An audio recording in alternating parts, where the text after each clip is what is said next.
the United States officially holds over 8,000 tons of gold, about 281 million troy ounces. But on the books, the gold's still valued at only $42.22 per ounce. Now, that price was set back in 1973, and it hasn't changed since Nixon closed the gold window. But if you do the math, that means that the Treasury still lists its entire gold stockpile at around $11 billion. But at $4,000 an ounce, the market value of that same amount of gold is over $1 trillion. That's a $900 billion gap sitting right there on the balance sheet. Now, according to the Treasury's own accounting manual, when they issue gold certificates to the Federal Reserve, the value of those certificates is credited directly to the TGA, the Treasury General Account. Now, that's basically the government's checking account. It's where they pay the bills from.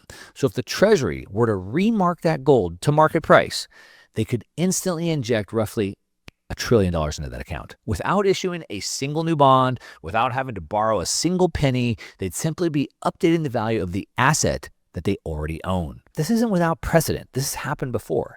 In 1934, Roosevelt, he did the same thing. After confiscating everyone's private gold through Executive Order 6102, he then signed the Gold Reserve Act, which revalued the gold from $20 to $35 an ounce. A 69% increase. Now, the difference in value back then was transferred into a new account called the Exchange Stabilization Fund. And that fund was then used to manage the currency. All right, so we've seen this movie before. We've literally done it, right? They've done it before. They can do it again. And with gold at $4,000, the math is staring them right in the face. 미국은 이미 전략적 비트코인 비축, 즉 SBR을 통해 정부가 압수한 비트코인을 비축하기로 결정한 바 있습니다. 동시에 신시아 루미스 상원의원 같이 정부의 적극적인 비트코인 매입을 주장하는 의원도 있습니다. 베센트 재무장관은 국민에게 부담을 주지 않는 예산 중립적인 방식으로 비트코인을 확보하고 싶다고 말했습니다. 만약 미국이 자신들이 보유하고 있는 금을 재평가하면 단순한 회계상 조정으로 대차대조표를 크게 확대할 수 있습니다.